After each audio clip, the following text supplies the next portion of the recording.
Este panel se ha denominado Volver a crecer, macroeconomía y política productiva para la agregación de valor. Vamos a convocar a quienes participan de este segmento.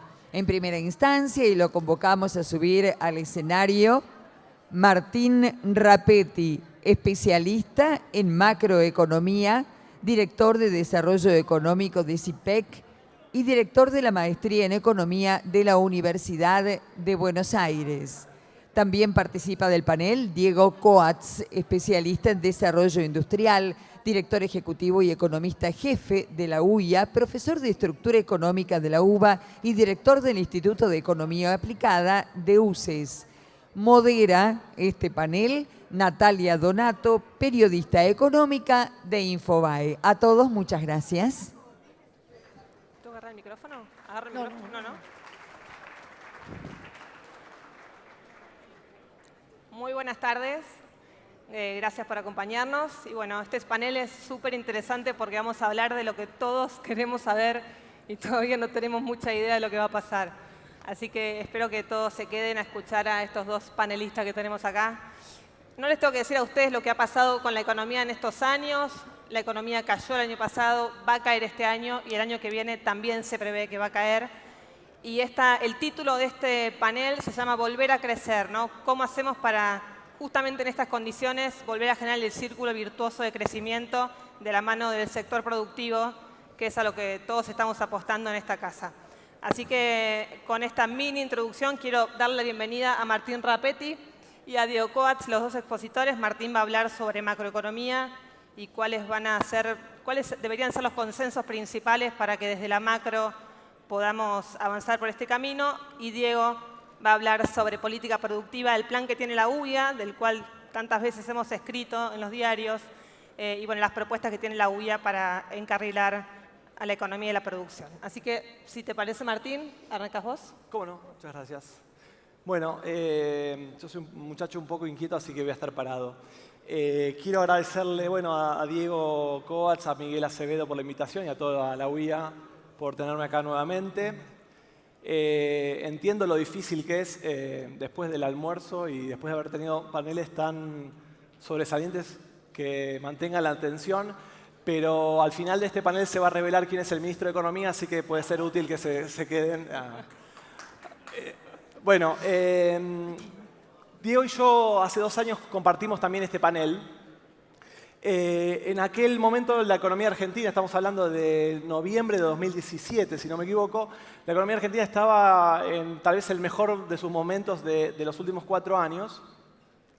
Y yo hice una presentación que fue un poco pesimista. Fue un poco pesimista porque, como les voy a contar ahora, advertí algunos peligros que me preocupaban.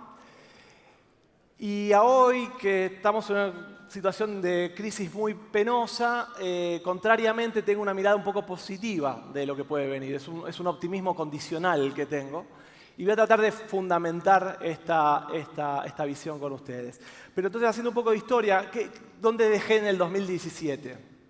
Dicho sea de paso, si llego a tener razón ahora en que lo que viene está bien, en el 2021 me vuelven a invitar, ¿no?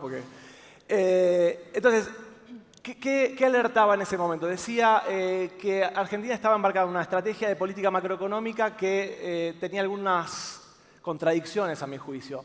Se estaba planteando una meta de desinflación demasiado exigente, sin antecedentes internacionales. Sobre eso se montaba que había que corregir precios que estaban atrasados, lo cual hacía todavía más difícil cumplir con esas metas. El Banco Central estaba sobreexigiéndose con una tasa de interés excesivamente alta. Sobre eso también estaba montándose un sector público que tenía la estrategia gradualista en lo fiscal, pero en lo financiero con endeudamiento externo. Y a mi juicio también la conducción económica tenía una fe excesiva, a mi juicio, en las bondades de la libre flotación y de la desregulación total del mercado cambiario. A mí todo eso me preocupaba porque ya se veían signos, esta combinación de políticas daba como como resultado, atraso cambiario, un fuerte déficit de cuenta corriente. En ese momento, cuando yo estaba hablando, había 5 puntos de déficit de cuenta corriente del balance de pagos, un gran déficit en dólares y un muy rápido endeudamiento del sector público. Yo no predije la crisis, ni mucho menos, que vino poco tiempo después, pero sí planteé que esa configuración era muy vulnerable y que si había un cambio en el contexto internacional podría sobrevenir una crisis que vino. Y la crisis, como ha ocurrido típicamente en la historia económica argentina, dio lugar a un ajuste que los economistas a veces llamamos caótico, producto de que el ajuste no es que lo está haciendo deliberadamente las autoridades, sino que es a través del mercado cambiario que arrastra todo lo demás.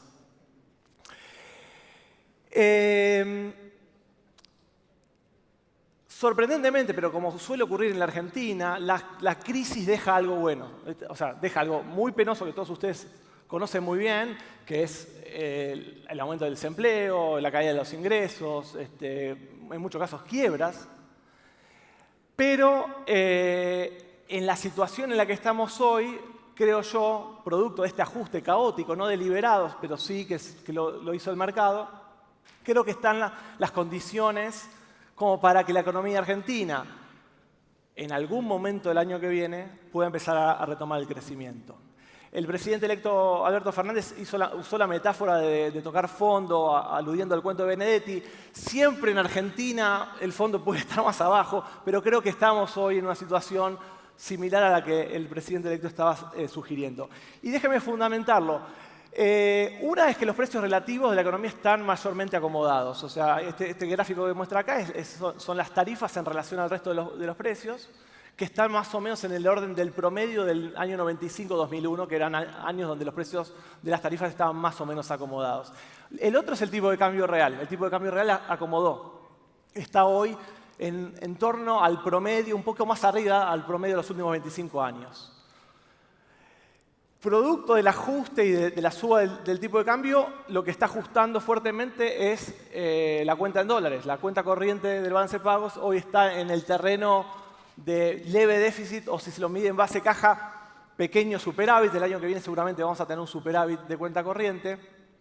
De modo que, digamos, del lado comercial la economía está generando dólares. Y junto con el cepo, el Banco Central hoy está acumulando esos dólares. Las cuentas fiscales también están en mejor posición, parte por algunas medidas del gobierno, otra gran parte producto de la aceleración inflacionaria que licuó parte del gasto público. Entonces el gasto público cayó casi 6 puntos desde el 2016 a hoy. Y el déficit primario está hoy en torno a 1 punto y creo que con algunas medidas fiscales el año que viene podría estar en torno al equilibrio primario. La deuda. Bueno, la deuda es un problema, sin duda. Estamos en un problema de deuda. Pero lo que típicamente es un gran problema cuando hay problema de deuda es la postergación de la resolución del problema.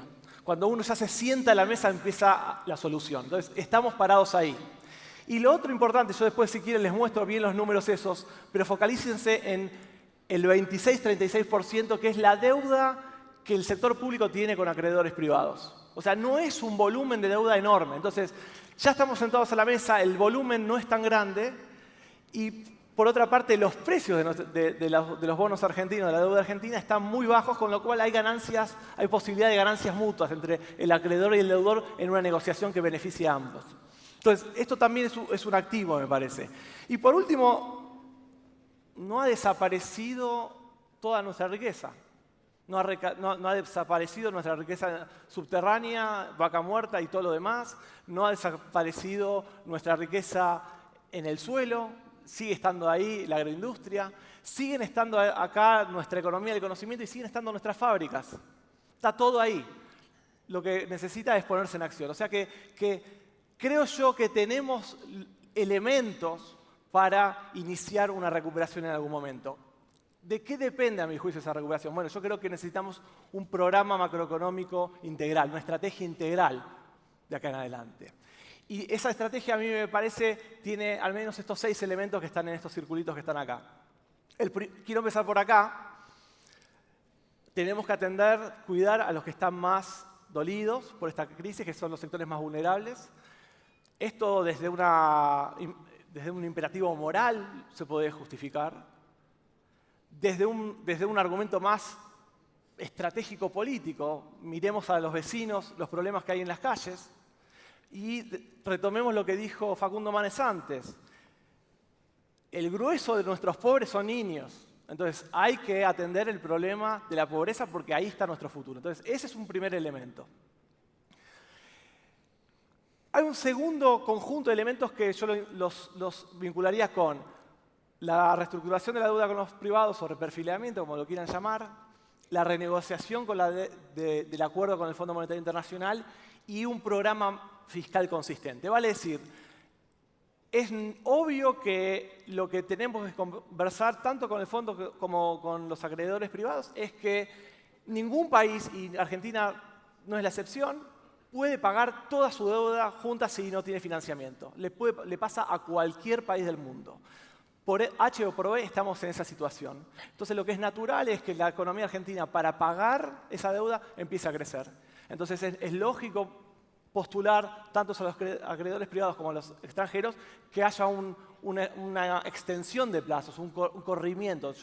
A mí me parece que como mínimo Argentina debería lograr no tener que servir deuda en los próximos 2 años para que el foco esté en la recuperación del crecimiento. Y eso es obviamente una negociación que tiene lógica, es un planteamiento muy lógico hacer ese.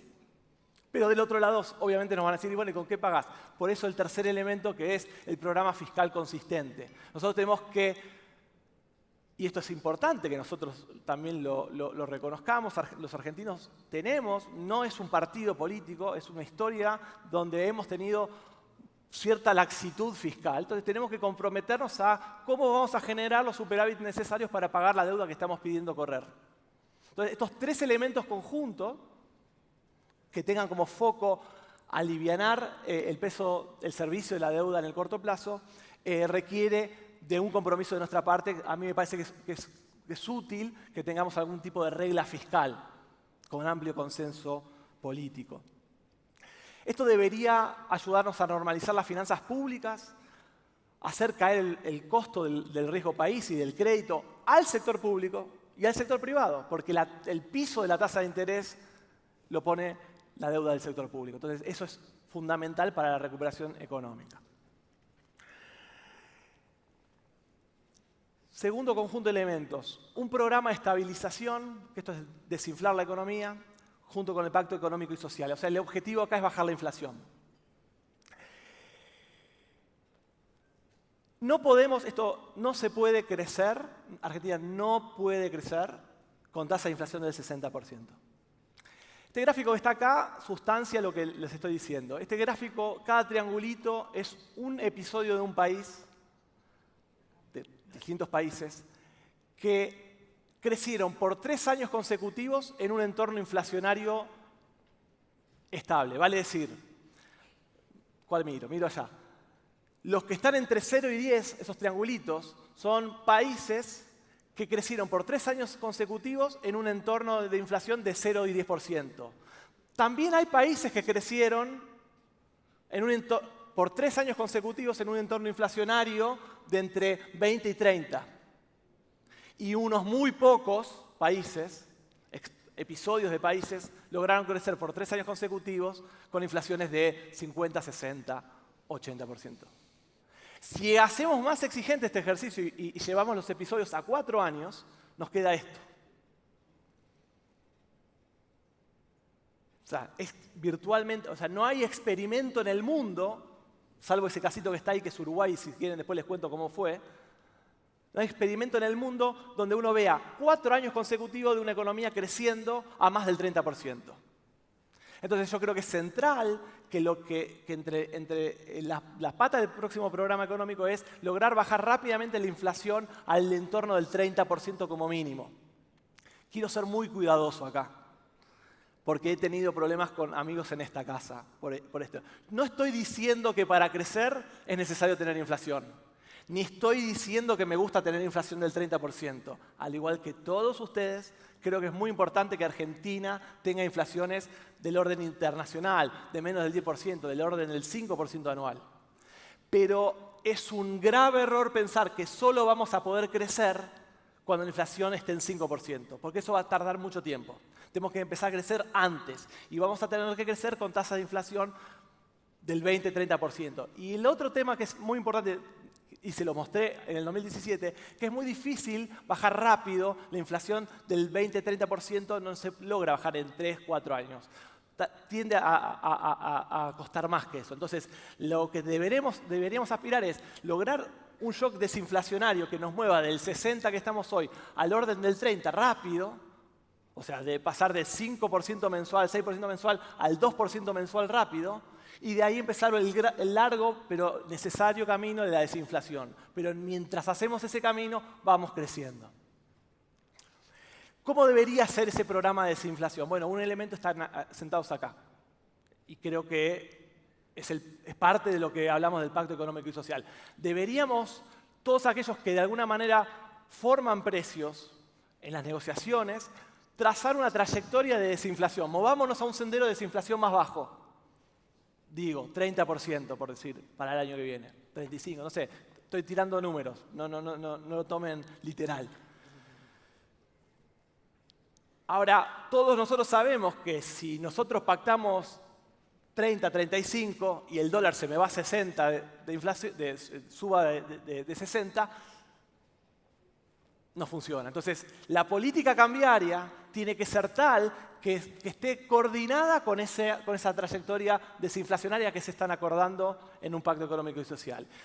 Y sabemos nosotros que es imposible trazar una trayectoria de política cambiaria de esa naturaleza si la política monetaria no está coordinada con eso. Si yo me emito a lo loco, obviamente el dólar se me va a terminar escapando, sea el oficial o sea el paralelo. Y ahí se me desbarata el programa de precios.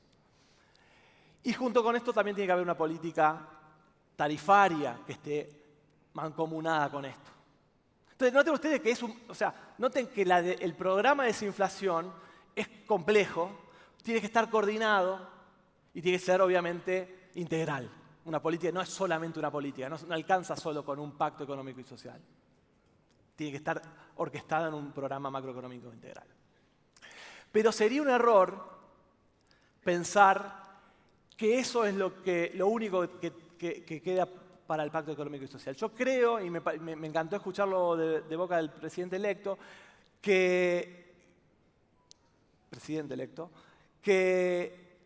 el Pacto Económico y Social o el Consejo Económico y Social debería aspirar a mucho más que eso. Yo creo que es la construcción de una estrategia de desarrollo del país.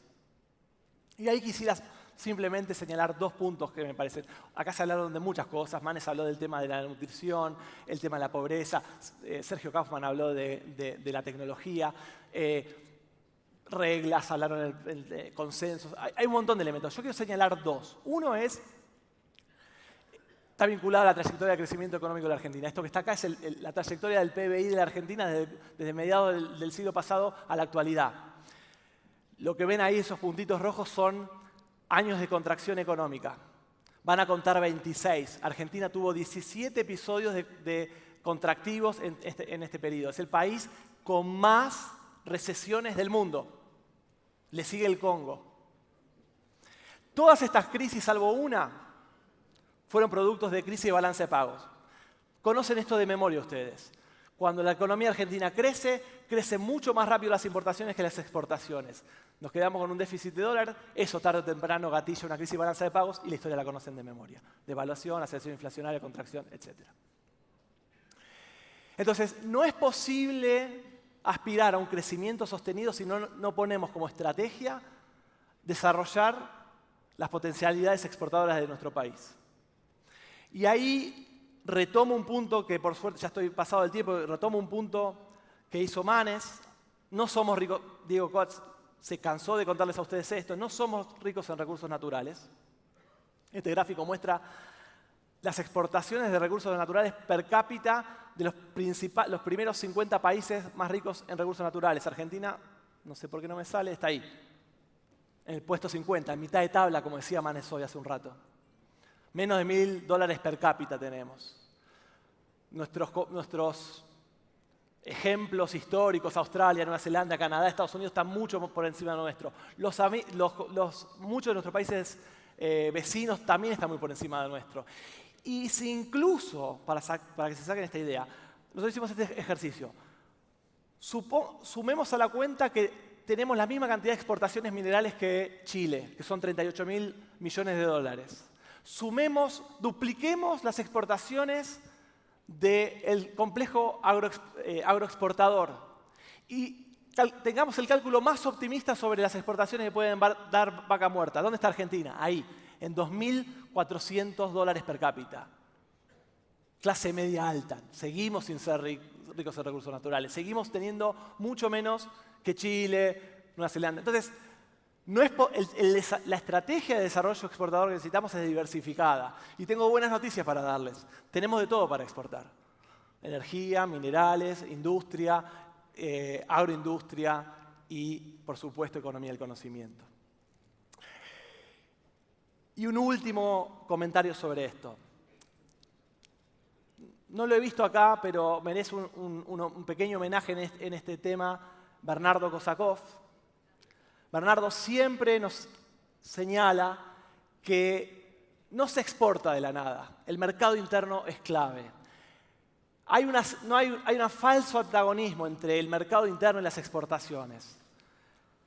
El mercado interno es una plataforma que sirve para exportar. Y tenemos, gracias a Dios, un mercado interno suficientemente sólido. Entonces, nuestra estrategia exportadora, que es vital para el crecimiento, tiene que ser diversificada y tiene que complementarse con la fortaleza del mercado doméstico. Entonces, cierro.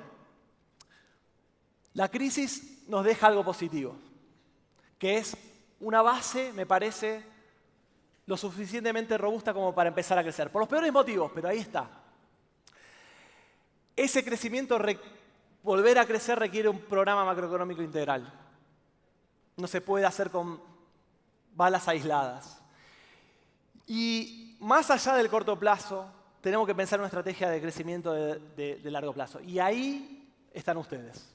Cuando digo ustedes, no digo solamente los industriales. Estoy viendo acá a líderes sindicales. Y hay líderes de los movimientos sociales. Es todos. Son los líderes de este país. Y buena parte están acá. Así que ojalá podamos ponernos manos a la obra. Gracias. ¿No? Muchas gracias. Martín. Martín Rapetti, director de Desarrollo Económico del CIPEC y de la maestría de la UBA. Me quedaron muchas preguntas que van a venir para después de la exposición de Diego. Pero justo me tengo que ir. Parece muy difícil que coordine todo. Se cayó esto, así que Diego va a quedar un poco desprolijo. Director ejecutivo y economista, jefe de la UBA, profesor de estructura económica y director del Instituto de Economía Aplicada de UCES. Bueno, buenas tardes a todos. Un placer compartir este panel, sobre todo con Martín y con Natalia, que nos conocemos hace muchísimos años. Y cuando estábamos preparando esta charla, recordé una anécdota. Cuando tenía 5 años, paralicé el INTI, paralicé el Instituto Nacional de Tecnología Industrial, jugando a las escondidas con mi mejor amigo del jardín. A los 5 años nos escondimos durante horas haciendo una travesura atrás de la cortina. Mi mamá, estás por acá, no me va a dejar mentir, ella es química, es la científica de la familia, fue muchos años directora del Centro de Plásticos del INTI. Y finalmente movilizamos a todo el INTI, al CITI, para muchas áreas y nos encontraron. Yo pasé más de 10 años en el INTI en mi infancia, fue mi segunda casa, entre Jardín y Colonia. Y traía esto porque hace 10 años, más o menos estoy hablando de estas conferencias, más de 20 años, más la mitad de mi vida.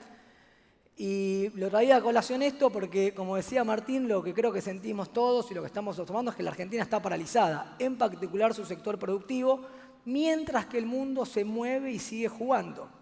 Desde fines del 2011 y en particular los últimos 4 años, nuestro PIB per cápita cae y se paraliza profundamente. Y de ahí el título de un poco de la charla que voy a hacer hoy en los próximos minutos, Desarrollo 4.0, la Argentina productiva en movimiento. Y para eso, complementándome con Martín, hablar un poquito del mundo y cómo va el mundo, cómo juega el mundo, como siempre decimos los que nos gusta el ajedrez, aunque movamos las blancas, las negras también juega. Complementar algunas cuestiones que dijo Martín de la macro, comenzar del plan productivo de la UIA que hicimos con todas las cámaras sectoriales y contarles un poco el potencial que tenemos para salir adelante. Y volviendo un poco al 2011, 2012, donde Argentina entra esta trampa macroeconómica que hablaba Martín, justo en 2011 se relanza fuertemente la política tecnológica industrial a nivel global. De esto hablaban Malamud y Tocatiana en la mañana. Y Alemania, cuando lanza su política 4.0, que es justamente el que acuña este término. Alemania son los alemanes. Sector privado, sector público, mundo de conocimiento, que dicen, para aplicar los que tienen que ver con inteligencia artificial, con robot colaborativo, etcétera, denominamos nuestro programa Industria 4.0, que dio puntapié a esta famosa cuarta revolución industrial, el mundo de la Internet de las cosas, etcétera. En el 2011, fines del 2011, automáticamente reacciona Inglaterra, esto lo saben los historiadores, que no me quiero quedar atrás, lanza su política tecnológica. Y haciendo con el equipo técnico de la UIA, departamento, centro de estudios que hacen todos los números atrás, un simple relevamiento, en 8 años, estos 8 años, más de 25 países importantes lanzaron políticas industriales y políticas tecnológicas para poder liderar los desafíos de esta cuarta revolución. O sea, 25, podemos charlar de esto un montón, hay un montón de especialistas, decía Martín Bernardo Kosakoff y otros grandes economistas que saben de esto. Déjenme decirles 2 ejemplos. Uno cercano, Italia. Italia, 2017, Impresa 4.0, 20.000 millones de dólares para el sector de servicios e industriales que apliquen e inviertan en nuevas tecnologías vinculadas a la cuarta revolución industrial. Superamortización promedio, si apostás a estas tecnologías, del 150%. En algunos casos supera el 200% de ciertos sectores estratégicos. Italia, ni hablar de China. Plan quinquenal, Made in China 2025, empezó en el 2015, 10 sectores estratégicos, 51.000 empresas públicas que dialogan con el sector privado, pero son públicas, que no requieren rentabilidad, que tienen subsidios para internacionalizar y competir no por salarios bajos, sino por escala y por tecnología. Y no solamente en las industrias tradicionales, pasaron del textil a la electrónica, sino en sector agrícola y en biotecnología. Hoy China duplica a Estados Unidos y a Europa en subsidios a su sector primario. ¿Para qué? Para generar alimentos elaborados. 250.000 millones de dólares, equivale al 70% del PIB argentino. Y están llegando a su objetivo de tener 4% de su PBI en biotecnología. Esto es China. Es un mundo dentro de un mundo que mueve las negras cada vez más y cada vez mejor. ¿Se quedó? Bueno, y Argentina, como decía antes, y no me quiero extender, este gráfico habla solo. Después de un crecimiento hasta el 2011, el 2011 se estanca la economía y los últimos años cae. Si tomamos el sector industrial per cápita, deflactando el crecimiento de la población, y por eso Martín habla de los temas sociales, cayó 25%. Un cuarto cayó la industria en 8 años, y de esto, en los últimos 4, 17%. En 80% de esta caída es en 2 años. Esta es la cotidianidad que ustedes ven todos los días. Y la particularidad, y por eso los temas sociales, es que en los últimos años se perdieron 150.000 empleos industriales, que son 40% más alto que el promedio, que generan multiplicadores, y de ahí los problemas sociales que hoy estamos observando. Si hiciésemos todo bien, todo lo que dice Martín, y crecemos a nivel industrial al 4%, necesitaríamos 10 años para volver al 2011. El 2011 es un año que Brasil andaba bien, que la región andaba mejor, pero 10 años tardaríamos, digo. Entonces, lo que ha pasado en los últimos años claramente nos tiene que movilizar a poder salir rápidamente. Y en este sentido, me complemento un poco en los temas macro. Primer elemento, agregar valor, exportar más, pero sobre todo mejor. Manes lo decía a la mañana, el presidente de la UIA, Miguel Acevedo, lo repite por todos lados, también otras autoridades. Hablamos del chocolate, del cacao, de los granos, del neumático. Hoy pusimos nuestro principal producto de exportación, que es la proteína vegetal de soja. Brasil y Argentina, los grandes exportadores de proteína vegetal, de pellets de soja. Cuando pasamos al chacinado, al jamón, al sector porcino, no existimos. Algo Brasil, con una empresa grande brasileña, aparece en Europa, América del Norte, y en algunos sectores se empieza a aparecer China, como las pastas. Y multiplicamos de 3,5 $340 el valor por tonelada, eso es un indicador proxy, a 2.500, multiplicamos por 7. Algo positivo, somos muy buenos en el agro, en los recursos naturales, en cómo producimos. Agricultura de precisión, biotecnología. El gran desafío en este mundo es el qué producimos, cómo descomoditizar. Lo dije bien, me lo pusieron los chicos del equipo porque decían que lo iba a decir mal. Así que descomoditizar, fraccionar, agregar valor. Fácil decirlo, difícil hacerlo. Ser el supermercado del mundo. Esto desde el punto de vista del potencial en alimentos. Ahora vamos a la industria tradicional, donde tenemos un gran potencial, vaca muerta, sector hidrocarburífero, gas natural, hay que generar escala, hay que exportar, hay que abastecer a la industria, $300 la tonelada. Pasamos al polietileno, $1.200 la tonelada. Pasamos al packaging, como le hice pasar un mal rato a mi madre, ella, el sector plástico está voltado, aunque está hoy muy golpeado.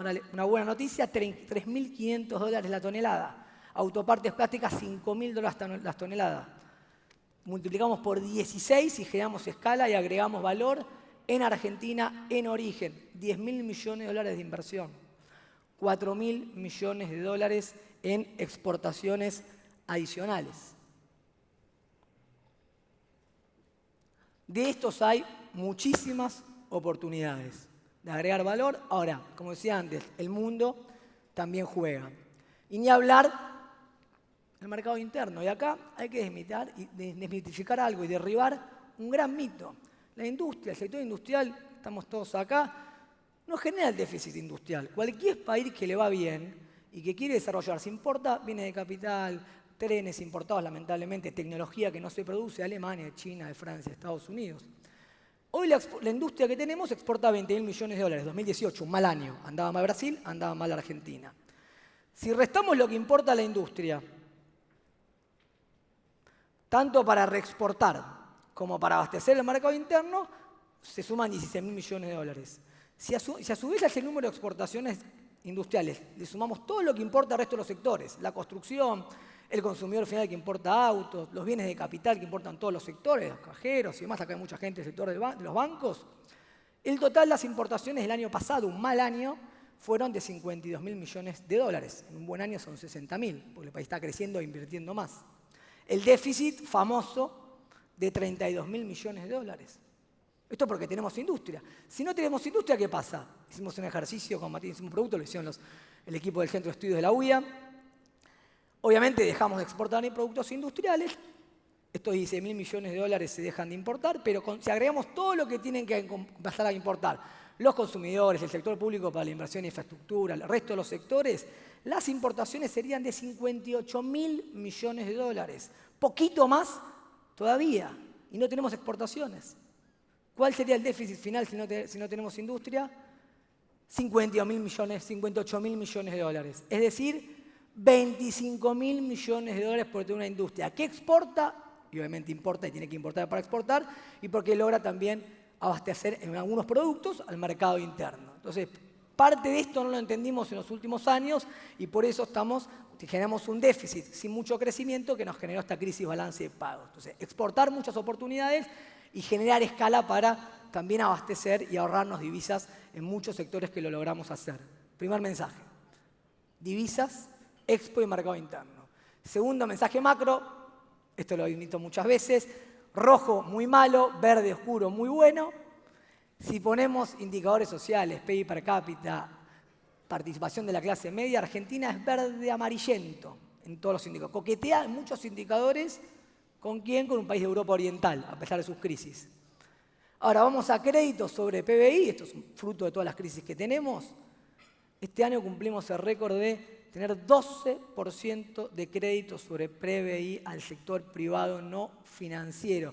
Somos peor que un país de África subsahariana que tiene los peores indicadores macroeconómicos. Somos Europa Oriental todavía en muchas cosas y somos África subsahariana en el crédito. Brasil, que tampoco tiene grandes maravillas en esto, 60% del crédito. Un país desarrollado arriba del 100% del crédito. Esta es la realidad kafkiana que viven todos los empresarios y sobre todo pymes en el día a día del país, en el día a día de Argentina. Hicimos el año pasado un estudio, el año pasado todavía la economía andaba un poco mejor, con el BID y con el BICE. A 1.300 empresas de todos los sectores, con muchísimas preguntas, el sistema crediticio y demás. Y nos llamó la atención un gráfico, una respuesta, que si uno analiza las pequeñas empresas, no las micro y las grandes, y las medianas empresas importantes que exportan, es directamente el dueño o un familiar, un director que atiende bancos y la gestión crediticia. Esa es donde la macroeconomía entra en la cotidianidad permanente. ¿Por qué motivo? Oye, porque una mala decisión te deja descapitalizado, perdés patrimonio y puedes perder la empresa. En vez de dedicarle tiempo a innovar, a educar, a exportar, hay que atender la coyuntura. Y ahí, cómo la macro logra ampliar los horizontes de inversión, brinda previsibilidad. Cuando uno hunde activos, necesita pensar más en el largo plazo. Y este es uno de los grandes temas que tiene que resolver la Argentina, incluido a los que decía antes Martín. Segundo elemento, la cuestión financiera.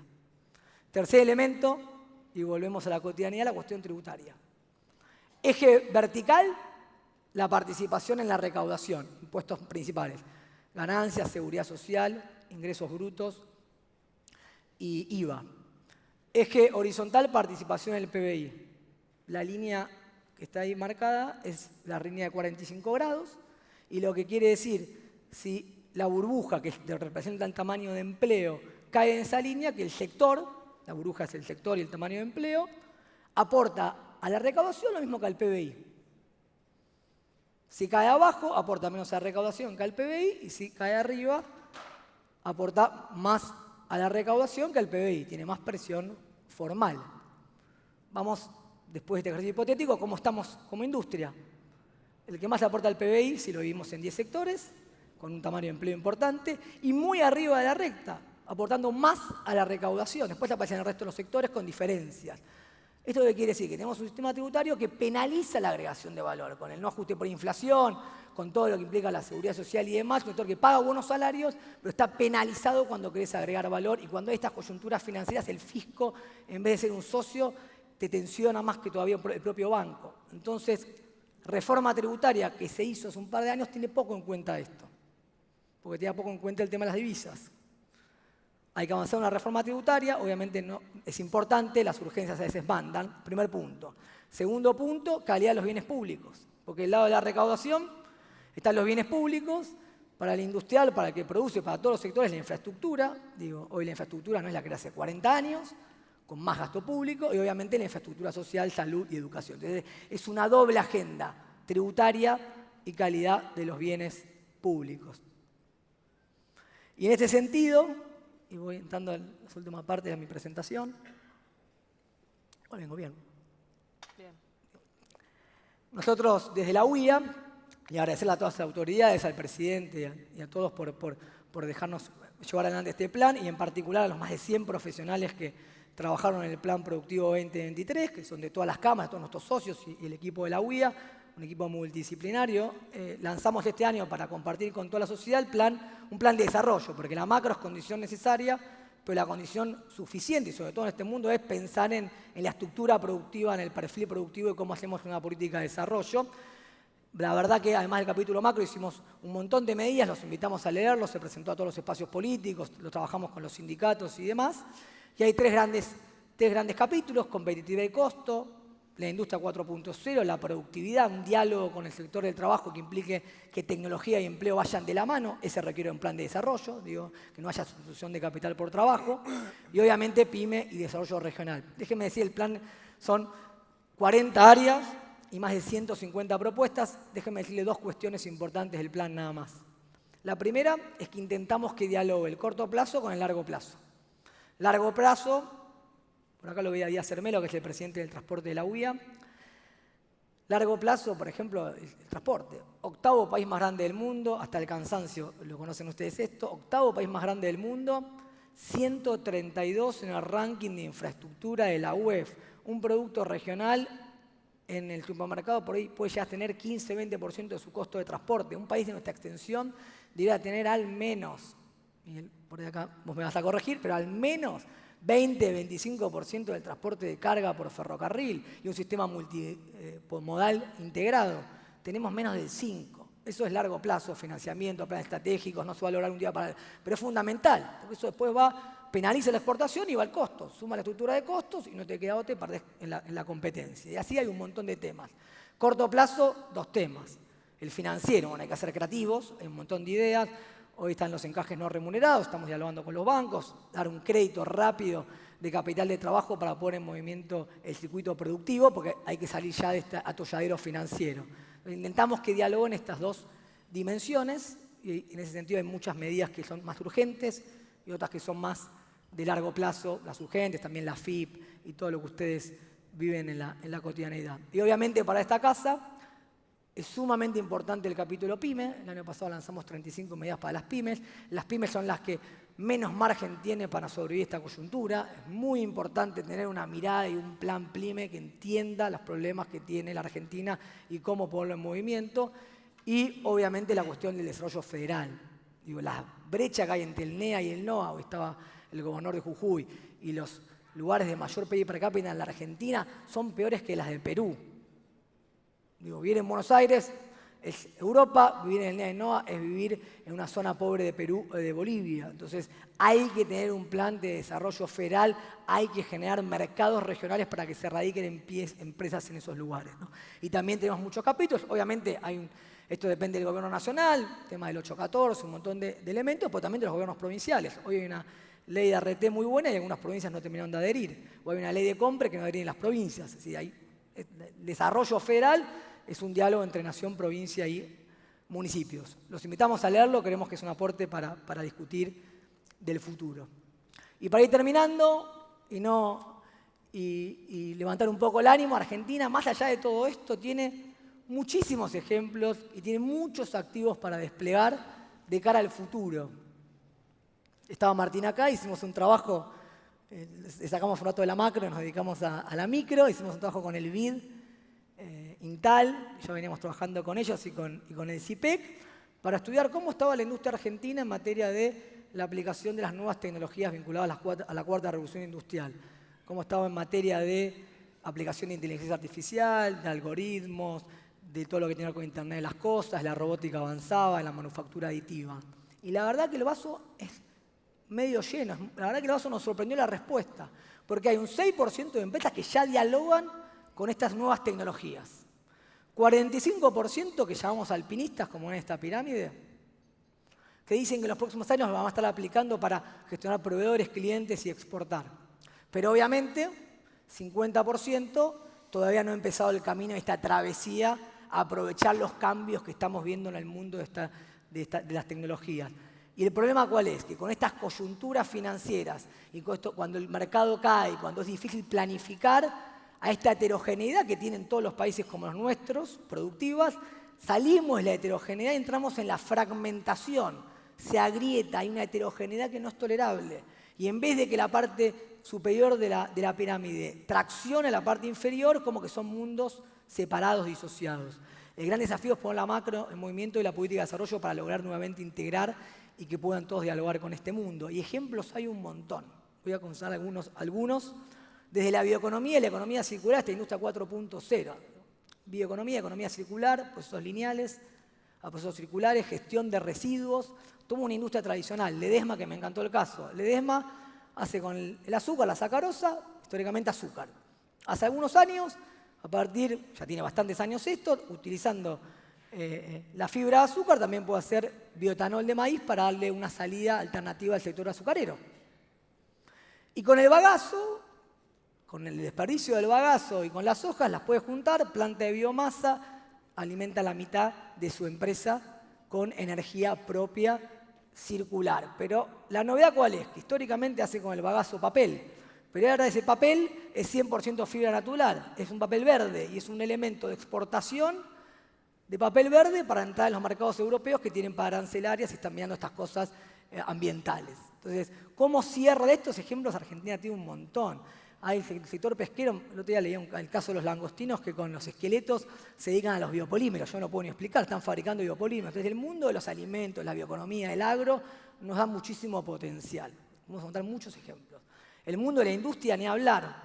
Bueno, el presidente de la conferencia de Sinteplas hace varias décadas tenía 3 personas, se tiene 1000 personas, y además que tiene muy buena pintura, le estoy pasando el chivo. ¿Cuál es la calidad? ¿Cuál es hoy el issue para que pueda exportar y crecer. La gestión con el cliente. Está inaugurando un depósito 100% inteligente, con inteligencia artificial, con robots colaborativos, que el cliente de toda la parte del mundo puede elegir la puntura y traquear, tener un seguimiento del producto igual al de Amazon en Estados Unidos. No de producto, sino con el cliente. O, a mí me encanta este ejemplo, bien metalúrgico, acá veo el sector metalúrgico, lavarropa. Lavarropa, un gerente de una planta importante de lavarropas, que está en Luque, también 1000 personas tiene, decía, yo no fabrico más lavarropas. Lo que fabrico soluciones ¿para qué? Para que la gente tenga la ropa limpia.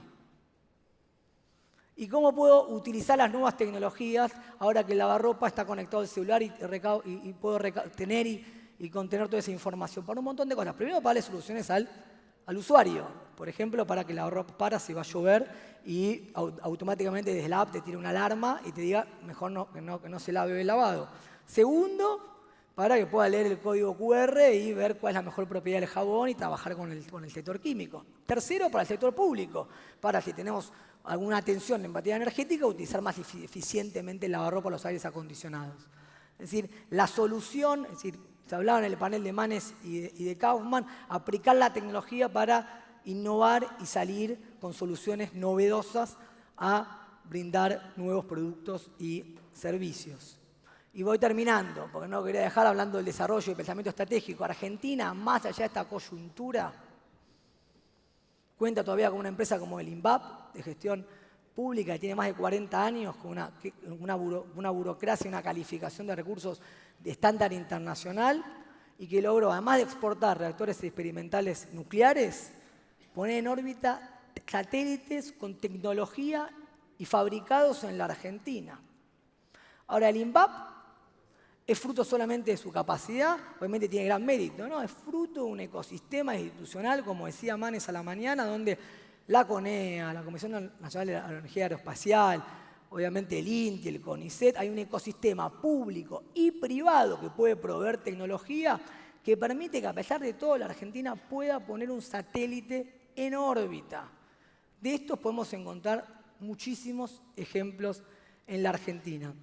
Entonces, para así ahora terminar, primer punto, y encadeno lo que decía Martín, importante generar confianza, pero la confianza no se decide. No es que viene un presidente y dice, traigo confianza. La confianza se construye en el tiempo y se construye con buenas políticas macroeconómicas. Argentina puede recuperar la confianza en su moneda, necesita una buena macro. Y una macro que tenga en claro el norte productivo, no es lo mismo una macro para lo que decía Martín y otra macro para otra. Que tenga un norte productivo, confianza. Muy importante la confianza. Segundo punto, poner en movimiento y el plan de desarrollo en agenda. Sobre todo entendiendo que las negras juegan, que el mundo se mueve. Creo que fue muy ilustrativa la charla de Malamud a la mañana y de Tocatlián. Digo, se mueve el mundo, se mueve la región, hay que tener un plan de desarrollo para ver cómo aprovechamos los desafíos y amortiguamos las amenazas. Y tercero, y esto es muy importante, y nos habló Manes también a la mañana de esto, hace 30, 40 años, los liderazgos y el sector privado, la importancia del sector privado.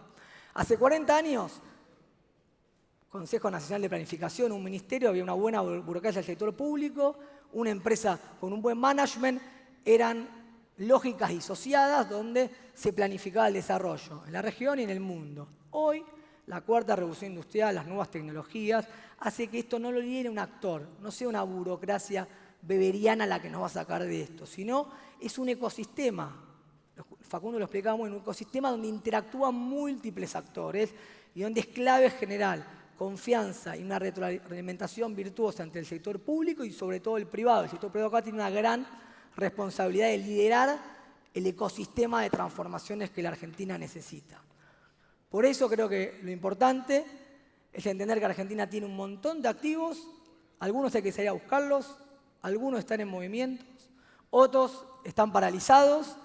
Lo importante es que nos pongamos todos en movimiento y, como después hablaba el presidente de la UIAS, generemos los consensos para efectivamente dentro de 1 año y 2 años ya tengamos un proceso de crecimiento y pensemos en el desarrollo. Muchísimas gracias.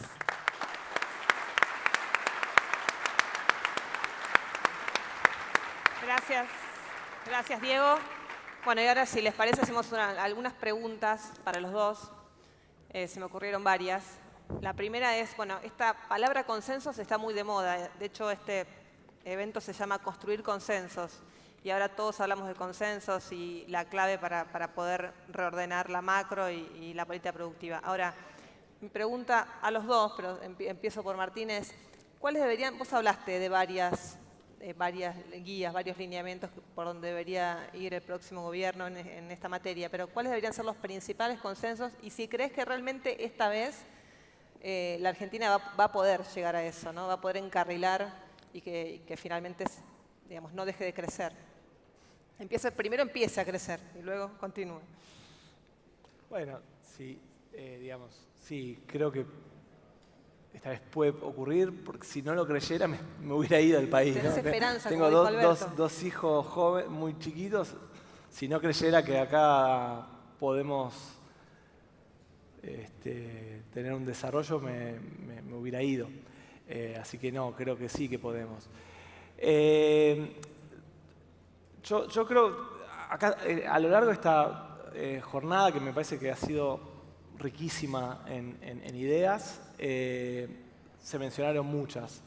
Yo enfatizo un tema que me parece que es central, lo vemos este año a lo largo de la campaña electoral, hemos trabajado mucho en el programa de desarrollo económico de CIPEC para tratar de poner un mojón, que es, nosotros llamamos exportar para crecer, porque creemos que un problema cíclico de la economía argentina es que, lo que decía en la presentación, cuando crecemos, las importaciones crecen a un ritmo muy superior, 5 veces más que las exportaciones en promedio, y eso termina generando un cuello de botella externo de dólares.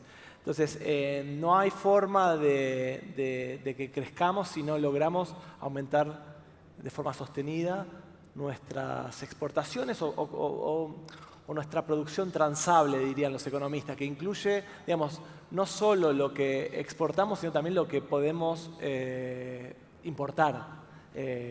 Diego mostraba bien el rol que tiene un sector, que lo podríamos hacer con otros sectores transables de la economía, como por ejemplo alimentos, ¿no? Si no tuviéramos energía, si no tuviéramos energía, tendríamos que importar. Entonces, los sectores que son productores de bienes y servicios que se pueden exportar o importar son cruciales en nuestra economía.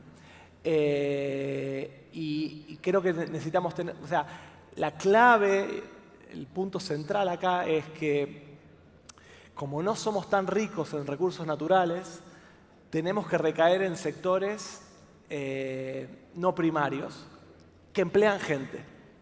Entonces ahí necesitamos una combinación, alguna cooperación, porque el tipo de cambio que necesita ese sector puede entrar en contradicción con las demandas de bienestar social. Entonces ahí hay una tensión que requiere de un consenso, de un acuerdo de cuál es ese nivel de tipo de cambio que te permite, por un lado, no tener conflictos sociales, pero por otro lado, que haya acumulación de capital, inversión y desarrollo en los sectores que producen bienes y servicios transables. Es un gran disparador, ¿no? Porque después, bueno, con la devaluación última, ahora está bastante pisado el tipo de cambio por el cepo, pero con la última devaluación la verdad que logró bastante competitividad, pero siempre ustedes dicen no hay que pensar en la competitividad cambiaria, no hay que pensar en la competitividad sistémica. Funes de Rioja siempre habla de lo mismo.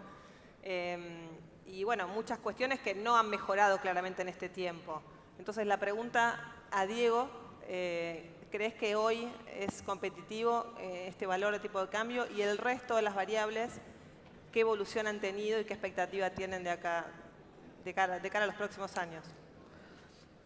Mira, siempre lo decimos, el tipo de cambio es un instrumento, pero no es el único, ni tampoco el más importante, que tenga una política de desarrollo. Y en un estudio hemos hecho que creo que es innovador de decir, a veces uno piensa que un nivel alto es lo único. En realidad lo importante para el industrial es el norte, el largo plazo y la previsibilidad.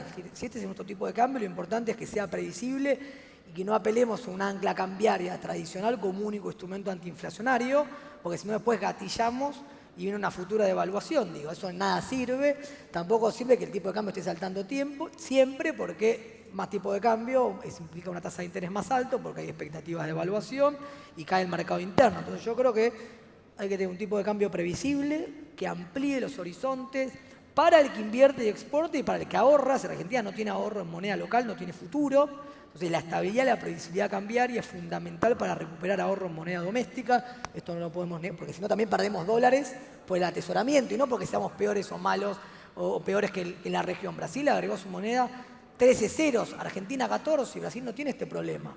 ¿Por qué? Porque ha logrado generar confianza y previsibilidad cambiaria. Eso por un lado. Y por el otro, obviamente, tener un plan para atacar todos los temas que tienen que ver con los costos y la competitividad. Presentamos algunos acá, pero la agenda es muy amplia. En algunas cosas hemos mejorado y en otras cosas los desafíos son grandes. ¿Hay riesgos, y esto para los dos, de atraso cambiario a partir de ahora?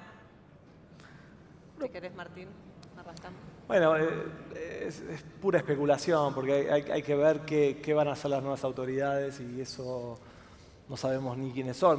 Creo que por ahí vos nos decís No, al final verdad, lamentablemente no tengo esa información. No, pero me parece que eso es terreno de especulación. Hay que ver quiénes son las autoridades, qué plan tienen y qué van a hacer y ahí vamos a poder Más ver. que nada, pregunto teniendo en cuenta el impacto que el tipo de cambio tiene en los precios.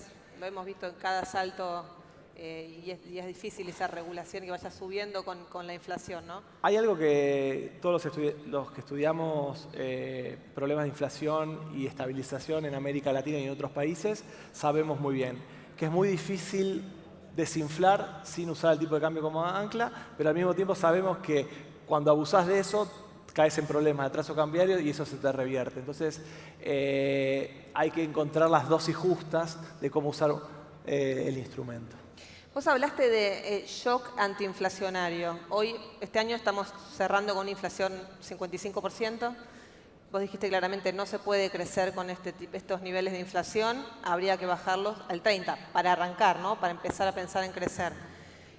Claramente, ¿eso lo imaginás en el corto plazo? Sí. Depende de la política que se encare, pero los programas de estabilización en muchos países, incluyendo este, han logrado con planes integrales reducir la inflación rápido. Entonces eso requiere... ¿Qué implicaría, por ejemplo? Bueno, los elementos que yo te mencionaba. Necesitas creo que la experiencia internacional y la de Argentina misma muestran que los programas de estabilización que usan prudentemente al tipo de cambio como mecanismo de estabilización, una política monetaria que sea consistente con esa política cambiaria, obviamente una política de ingresos vinculada a eso, vale decir, algún acuerdo de precios y salarios, todas esas cosas armoniosamente integradas, interrelacionadas, funcionan cuando son creíbles, cuando hay apoyo político, cuando hay voluntad política, y obviamente la sociedad está dispuesta a eso, funcionan. Hay muchísimos ejemplos que muestran eso. Te puedo mencionar, inicialmente el plan austral, la convertibilidad, el programa, el Pacto Social de México, el caso de estabilización de Israel. Todos combinaron algunos de estos elementos que logran bajar la inflación rápidamente. Después sí te queda el camino más difícil, que es, si no lograste bajar la inflación a niveles de un dígito, bajarlo del 20-30 al 5 o 10, eso lleva más tiempo. Bueno, justamente lo que él hablaba, ¿no? Pacto de acuerdos y salarios como para arrancar. Y estos días trascendió información que planteaba que el nuevo gobierno estaba pensando, incluso desde los propios referentes de la CGT, en una especie de salariazo, le llamaron, ¿no? Un shock de aumento a fin de año de suma fija para subir el escalón de los sectores más bajos y de ahí arrancar. Y esto, desde varios de ustedes se han mostrado reticentes, básicamente porque hoy no pueden pagar más aumentos de sueldos. Entonces, ¿qué escenario se presenta para el año que viene si se espera una recuperación real del salario como base para que reactive, la economía y el mercado interno? ¿Cómo imaginas este escenario, Diego? A ver, yo me quedo con Martín, que vino hace 2 años y tiene una mirada pesimista de la economía. Y ahora volvió 2 años después con la mala noticia de la economía andaba mal, pero con su buen pronóstico. Y hoy está diciendo que está confiado de que la economía va a andar bien y en 2 años va a estar acá, por el año que viene, para contarnos cómo anduvo bien. Y me parece que el mensaje de él, y vuelvo al plan de la UIA, es cualquier tipo de esta discusión son parte de un plan, ¿no? Entonces, Dentro de poco va a haber un nuevo equipo económico, va a haber un plan macroeconómico que esperemos que creemos que va a ser lo más consistente posible, y ahí la política de ingresos es un instrumento más, como decía Martín. Como UIA, como siempre decimos, dicen las autoridades, lo importante es que eso esté en el marco de un plan macroeconómico y con un norte y con un plan de desarrollo. Si la macro puede resolver algunos temas, pero la inversión requiere de múltiples factores, previsibilidad macro seguro, pero otros factores que si no se atacan, y vuelvo a la presentación, el mundo se mueve cada vez más rápido. China es un mundo dentro de un mundo, y por eso se tensiona con Estados Unidos y juega Brasil también. Entonces, rápidamente, mirá geopolítica y geoeconómica, el plan macro que espero que lleve adelante, que comentaba Martín, y plan de desarrollo. No hay otro tipo de solución a las tensiones que tiene Argentina. Me piden redondear. Voy a hacer la última, porque bueno, mencionaron el tema de deuda, relación con el fondo. Creo que son los primeros temas económicos que se vienen. Y la pregunta es, hay muchos que dicen que el margen es muy estrecho, ¿no?, para que el curso vaya bien. ¿Qué creen ustedes? Si coinciden con esto, si hay amplias chances de fracaso o hay más chances de que a este programa le vaya bien con todas las dificultades que hay hoy, con todos los frentes que hay que atacar, ¿no? Yo tal vez tengo el vicio de ser hiperracionalista y entonces pensar que en una mesa se sientan personas razonables, se entienden las circunstancias y la conversación puede fluir. Entonces, tal vez tengo esa ingenuidad, pero creo, como te decía, que digamos que una premisa inicial de esa conversación es que no se puede, en este contexto, ningún país puede pagar toda su deuda junta, que es lo que se le está exigiendo hoy a Argentina cuando se le cierran los mercados de crédito. Ese es un primer elemento obvio. El segundo es que no se puede pagar deuda si la economía no crece. Hace casi 10 años que la economía argentina está estancada. Entonces, creo que es razonable, si uno muestra que si uno prorroga el servicio de la deuda hacia adelante y puede volcar esos recursos para reactivar la economía en el corto plazo, y junto con eso está el compromiso de que cuando la economía empieza a crecer se van a empezar a generar los recursos para pagar esa deuda.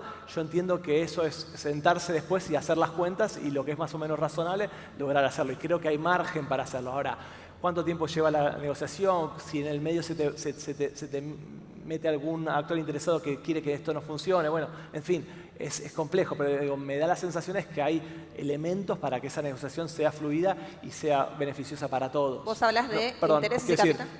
No le conviene a la Argentina que esto se cierre, no le conviene al Fondo Monetario Internacional que esto no se cierre, no le conviene a los acreedores internacionales y no le conviene a la comunidad internacional que esto no se solucione. Entonces, todos los actores me parece que tienen incentivos a que esto se solucione, entonces me parece que hay elementos para que esto pueda tener un curso favorable. Cuando hablas de patear pagos, ¿es intereses y capital o solamente capital? Hablaste de servicio de deuda. Sí, intereses y capital. Las dos cosas. ¿Diego? Estoy de acuerdo con Martín. Creo que si tenemos un modelo de inteligencia artificial hablando de 4.0, la respuesta da la solución que dice Martín, digo, ¿no? Obviamente después hay que negociar y mientras tanto pensar el resto de las cuestiones. Digo, acá la cuestión es más integral y en eso tenemos que trabajar todos y ahí está el gran desafío de la industria y de la Argentina. Bueno, les agradecemos mucho, principalmente a ellos y a todos ustedes por estar acá.